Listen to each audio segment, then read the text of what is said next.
I need to tell you about a terrifying experience I had years ago, in the hopes that you can avoid it. Pray that you do.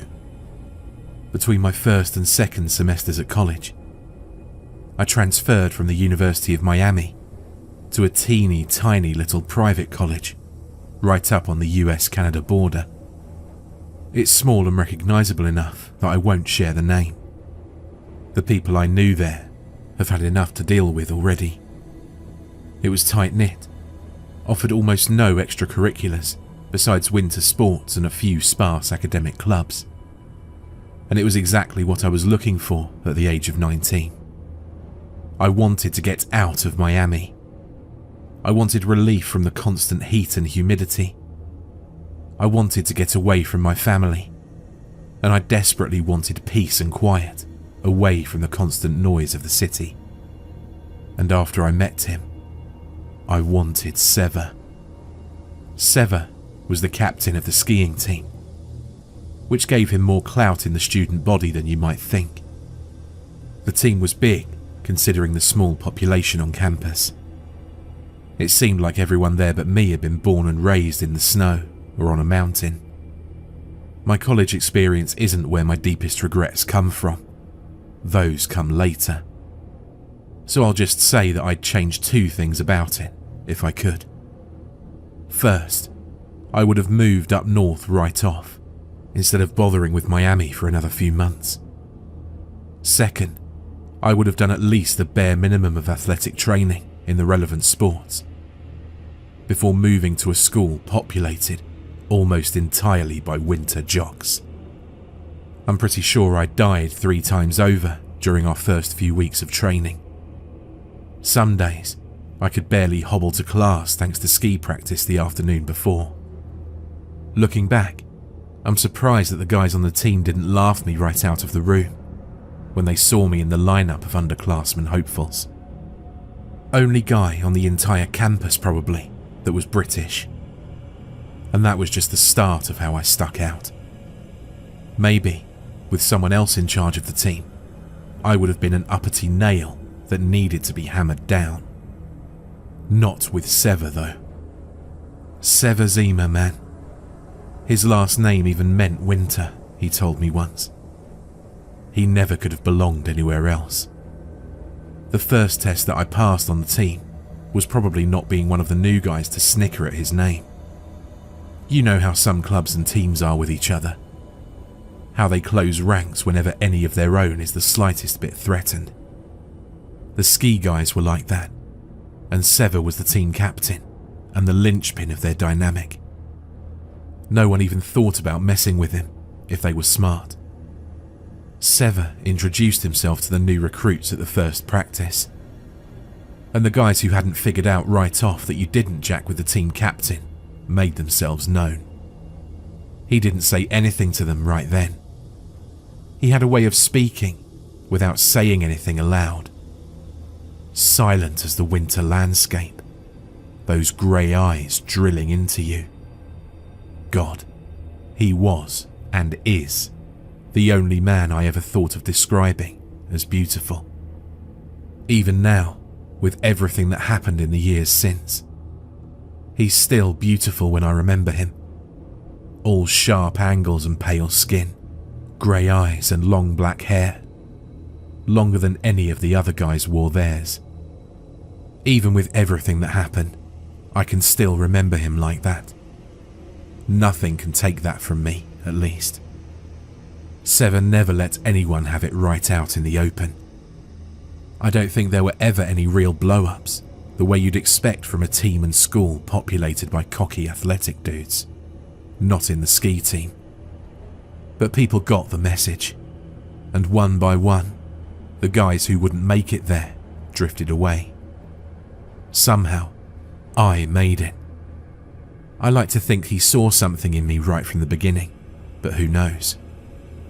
I made the team, and I died a little bit less at each practice as my body adjusted to the cold, and I started building up muscles in the right places. Altitude sickness got to me sometimes, but I struggled through.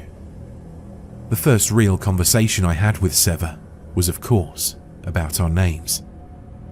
There wasn't another young husband for probably a couple of 100 miles all around campus. And something about it amused him, I think. I remember asking, cheekily, if I was the first British guy he'd ever spoken to in his life. That made him laugh. It was a startling sound, out in the quiet of the snow, as we trudged back from practice with our equipment under our arms. Everything was muffled except for that laugh, and it echoed off the mountain and the trees. Something about it lingered in the air after the sound had faded away. He didn't laugh much. It was a rare treat to hear. By that point, I figured I was pretty well established in the group, so I asked him about his name in return. It was Russian, as it turned out. His parents and grandparents had stuck out the Cold War up here, in their little cold corner of the US. And once that fabled wall finally came down, there'd been a kind of defiant patriotism for the old country that came through in the names of their kids. Sever had a younger brother named Kolmogor. Poor kid. You ever thought about going by your middle name? I asked. My middle name is Ayoloshenka, he replied, straight-faced. So I'm going to stick with the one that most people can actually spell. Right, I said. That explains that then. And he gave me that little half smile of his, and I started to fall a little bit in love with him, there in the silent snow. They tell legends out on the mountains. We had our share of local spooks on campus and in the nearby town, usually in the vein of jilted lovers and drunk partygoers who got caught out in the cold. There were other things. People getting snowed in and going crazy. Places among the trees that you shouldn't go. Things that meant bad luck if you saw them. When it gets to be properly winter time, the howling of the wind is so constant that after a while it's like you don't hear it at all, and the snow covers everything, hushing it like a hand over your mouth. It's the kind of atmosphere made for stories about isolation, about getting lost somewhere in the wilderness and finding the unknown things out there, or having those things find you. Sometimes that's where it ends. Sometimes the unknown things follow you back home. I heard lots of stories over the years, but at the beginning, I was preoccupied with more concrete and physical things than rumours and myths. Stuff happens at an all-male school, the same way it did and still does in the military, and probably at all girls' schools too, and those remote little outposts all over the world where people are forced close together, and the kind of people they desire under other circumstances are a fantasy at best. Some guys make the trek to the women's college nearby to see if any of the girls want to party. Some don't care. Some look at the guy next to them and decide, hey, he's not looking so bad after all. And of course, some guys didn't need the extra encouragement to start thinking that way either. I can't say when exactly I decided it, but at some point, I determined that if Sever turned out to be in either of the last two categories, no one was getting him into bed but me. The problem was, I'd been told before that I had no godly idea how to flirt with another human. I'll skip over all the messy and embarrassing stretches of time that it took to get from point A to point B. Luckily, the solution turned out to be that Sever had decided that he wanted me too. After that, we just were. We never really went on dates or anything, even if we'd wanted to. There weren't many places locally to go. At times, it felt like there was nothing surrounding the campus except the snow on the ground and the trees and mountains closing you in. So little from the outside got through. A lot stayed inside and never left. Mostly, we just sat in the lounge or one of our dorms. Sever, probably through some team captain magic, had managed to get a single, the lucky bastard. And we drank coffee and studied together in silence. Sometimes we watched movies or listened to music, but mostly it was just us and the quiet, and my occasional bitching about the cold that I never completely got used to. We spent the better part of 3 years like that. Sever graduated before me, but even afterwards, he never seemed far away. He'd gone to college mostly to please his parents and because the ski team had given him a full ride. But everyone who met him knew that he belonged out on the mountains. He became a ski instructor and mountain guide, putting tourists and newbies through their paces and keeping the advanced trekkers in check so they didn't get overconfident and kill themselves out on the slopes. He came back around to campus often enough, and he always had stories to tell.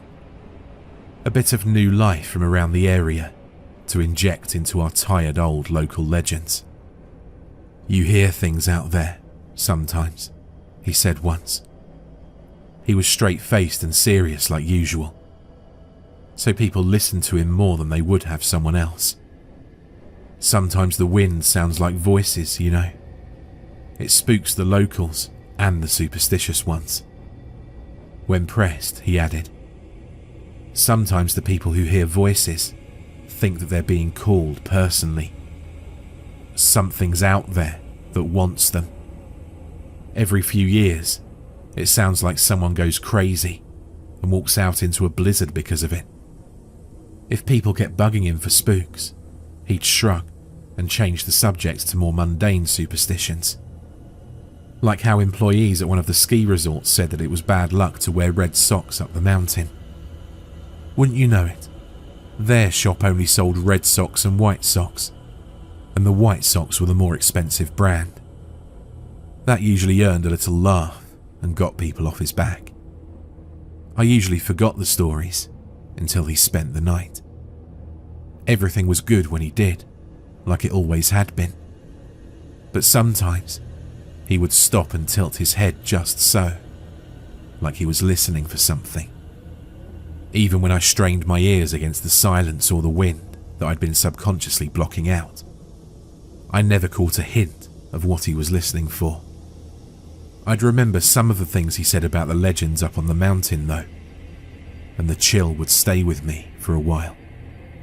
I often wondered how much, if any of it, he believed himself. I never asked him about it. I don't think it would have changed anything if I had, but you always wonder about things like that. When I graduated, I didn't stick around so close. Sever and I kept in touch. I wouldn't quite call it a long-distance relationship, since we'd never officially been in a relationship to begin with, but it was probably that in everything but name. I kept up with the pictures he posted online. He wasn't a great photographer, and having seen the landscape he was taking pictures of, I can verify that his phone camera could never do it justice. All the same, I kept up. I liked to have a little window into what he was seeing. The last picture that I have of him, the way I like to remember him best, is his attempt at a selfie with the slope of the mountain behind him. Literally and figuratively on top of the world. Sometimes I dream of being there, watching him give me that little smile before he turns and pushes off down the slope. No matter how fast I follow, I can never catch up with him. I got the call just after New Year's Day in my final year of grad research. It was the kind of thing that happens from time to time. Sometimes, nature takes a look at the people scurrying all over like they own the place, and it slaps back. All that weight the mountain is carrying comes crashing down with a rumbling growl that everyone around can feel all the way to their core. And then there's just nothing. Not just a silence in the aftermath, but a void. The world waiting with bated breath to see what comes next. 4 people went up the mountain. nature slapped back. Around 2 weeks later, only one crawled out of the devastation the avalanche had left. The guide, Sever. One of my other buddies from the ski team who'd stayed in the area called me. Sever was in hospital after being picked up by the rescue team. He was frostbitten, starving, and suffering injuries from some kind of wild animal attack. He was delirious. He kept asking for me. I dropped everything, of course. I sent a few emails to the people who needed to know that I had an emergency to attend to, and I was back home within a day. Ed, the buddy who stayed in the area and now worked with the rescue and medical teams staffing the mountain, pulled some strings so I could visit Sever in the hospital despite not being family. He'd calmed somewhat by the time that I got in to see him. He drifted in and out of consciousness and didn't always seem to know I was there. But I held his hand, and I like to think that it helped a little. Considering what he'd been through, his injuries were surprisingly light. There'd be some scarring on his cheeks and lips from frostbite, and he'd lost a couple of toes. But that kind of thing happened to people all the time out here. The malnutrition he was suffering with was what worried the doctors the most, I think. He'd been out there for 15 days, with just a few trail snacks to keep him going. Ed mentioned that Sever had probably run afoul of some wild animal, trying to catch it for food when it happened by. That explanation seemed odd to me, given the situation, and so did Sever's injuries. I'd seen the aftermath of a few different kind of animal attacks back in Florida and up north, and Sever's scratches and bruises didn't look like any of them. They were too shallow, too small, compared to what you expected to see left by claws and teeth. He had a proper bite too, covered by a bandage on his shoulder. I didn't get to see it, but Ed, who didn't seem to take patient confidentiality too seriously when it concerned people he knew well, had hinted that there was something odd about the bite, like the rest of the injuries.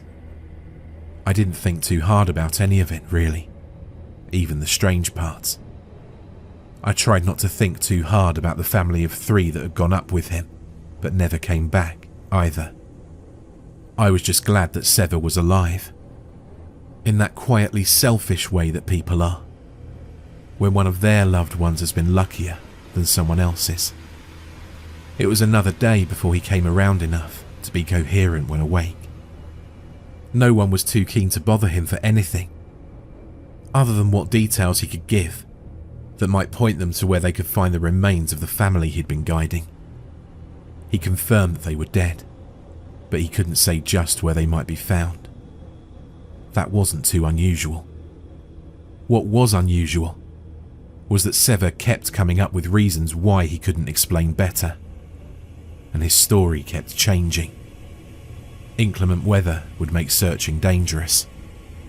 The remains, whatever they were, had probably been scattered by wildlife by now. He'd gotten turned around after the avalanche and didn't even know where they'd been. He couldn't remember things exactly. He was too hungry to think. Any of these things on their own would have been fine. Maybe even all of them, if Sever hadn't been acting so off. I didn't know how else to think of it. Everyone sensed it, but no one pressed him. We brushed it off as shock.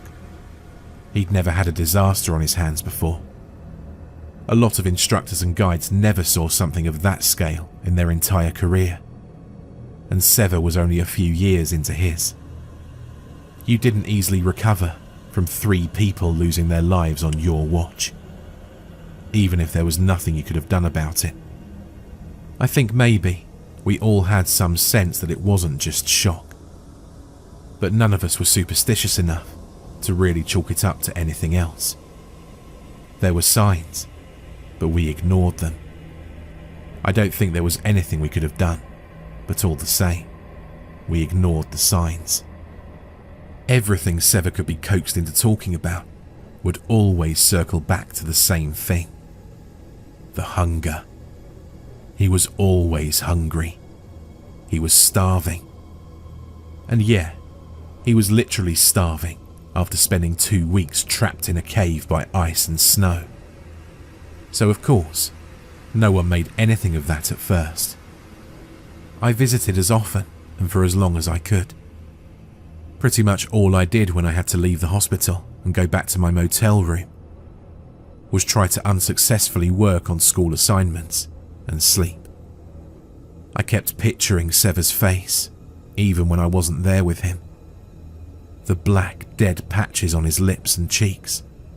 How hollow and thin he looked all over. There was something guarded and haunted in his eyes now. I was used to him looking at me like he could see all the way down to my soul. Now, he hardly looked me or anyone in the eyes at all. Once, when I was getting up to leave because visiting hours were over, he caught my sleeve. His hand was so thin and pale that I could almost see his bones through the skin. "I'm so goddamn hungry, Vic," he said. "I can't live on this hospital crap. You've got to tell them to let me out of here." I had even less say in how soon he got out than he did, but of course, I agreed. I bothered Ed about it, and he bothered someone higher up in turn. Sever didn't get released from the hospital, but they did start providing some more carb-heavy meals and vitamin supplements on the side. I think by then, even the most straight-laced of the doctors who checked in on him were getting nervous. No matter how much he ate, it seemed like he was still losing weight almost day by day, wasting away in front of our eyes. It wasn't natural. The hunger never abated. Then, he started to complain of the cold. That, of all things, was what forced me to acknowledge to myself that something more was wrong here than a man struggling to recover from a tragedy. I wouldn't have known where to begin if I tried to explain it to someone else then, but I couldn't stay in denial after that. Sever had been born and raised in the cold. He loved it, thrived in it. He'd wear shorts when there was snow on the ground. He never ever complained of the chill, even when it was 20 below or colder. I bothered Ed again, and he bothered someone higher up again. And Sever got more blankets and more doctors scrutinizing his vitals. He kept starving. His body temperature kept dropping, fraction by fraction. My nerves were unraveling day after day. One evening, I got to my motel room and I just sat on the bed, staring at nothing. I sat there for God knows how long, staring at the empty wall. And when I finally moved, it had sunk in that we were all watching Sever die in slow agony. Even knowing that, I still held on to the hope that something could save him. I wouldn't leave him until it was all over, one way or another. I told myself that. I promised Sever that. I know there's nothing I could have done, no matter what. But if I could change anything, I would go back and force myself to keep that promise. It all finally fell apart, not long after the final change. Sever, who had loved the winter quiet, who'd been born and raised and made me fall in love with him in the silent snow, began to hate it. He didn't just hate it, he feared it. He couldn't stand silence. He started screaming, banging his hospital bed, knocking things over if he could reach them. He was practically a skeleton, but he had the kind of strength that dying people sometimes do. Sever demanded noise at all times. He wanted the TV in his hospital room turned up to max volume. He wanted a radio. He screamed over anyone who tried to hush him. He started yelling at people who weren't there, people that he insisted were just outside his window. He ranted about voices on the wind. He begged me to tell them things, to say that he didn't want to go with them, to say that he was sorry, that he'd been desperate, that he was scared to die. In the middle of one of these episodes, I got up and left. I just stood and walked out. I heard Sever calling after me, increasingly frantic.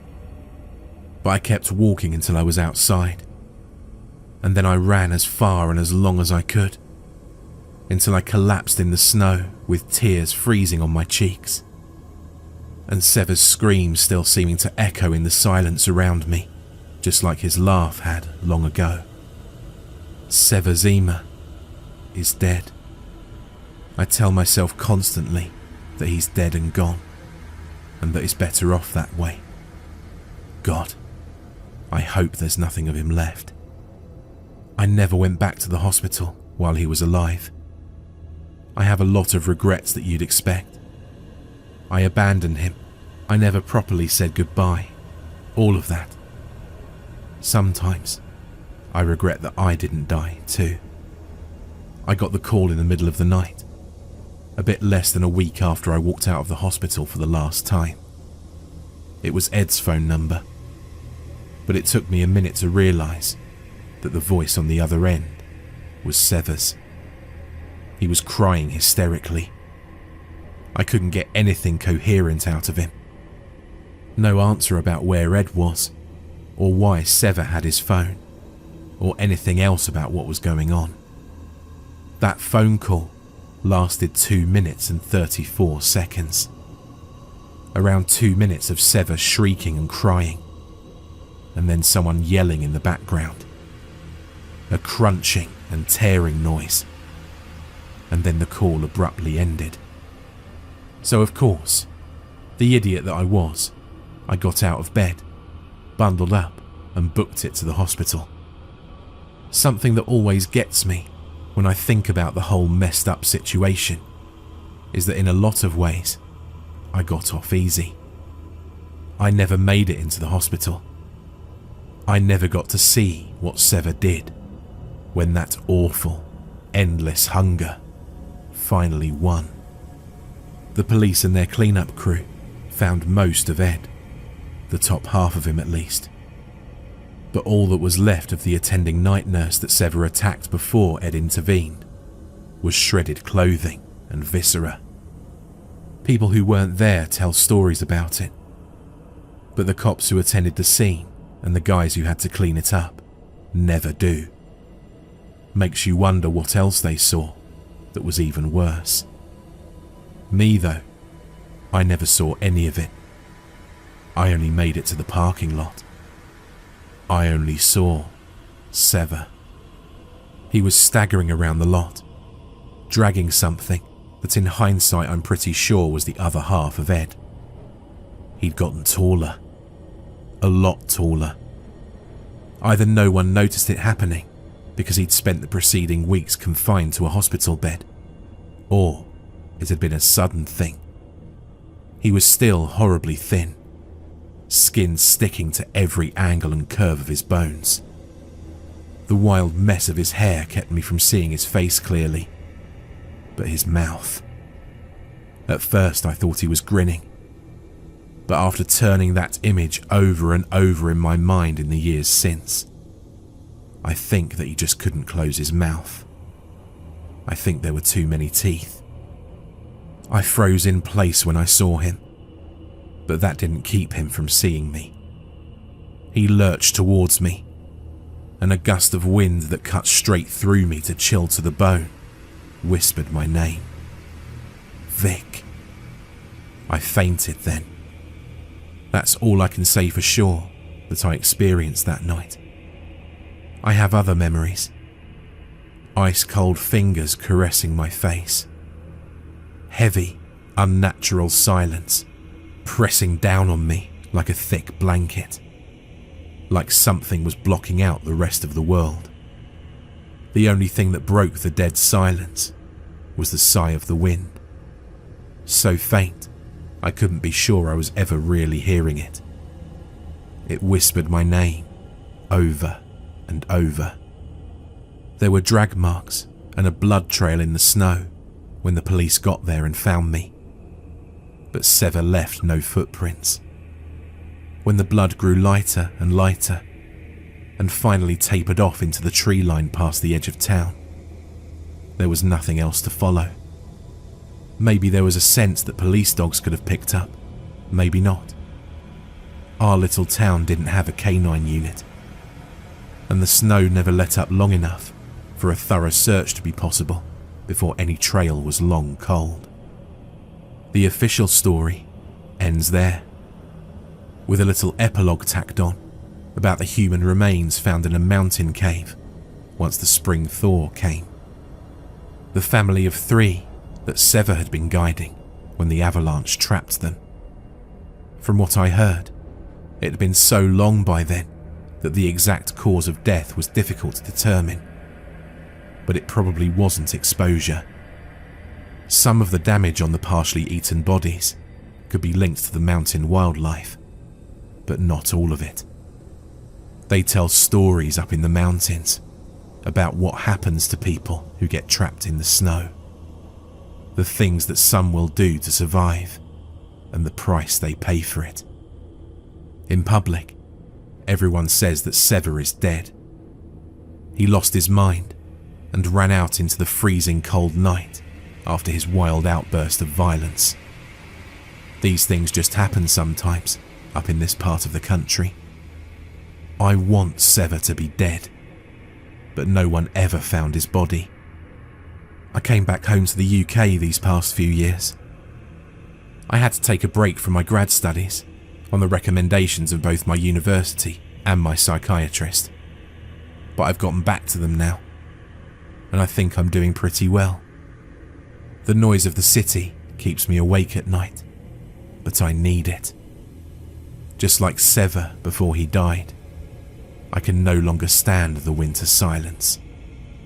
When the snow falls and things get too quiet, I hear a voice on the wind and a tapping on my windows like someone asking to be let in.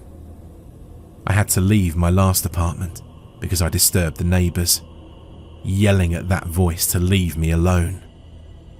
These days, I just try to ignore it, but sometimes I can't help but respond.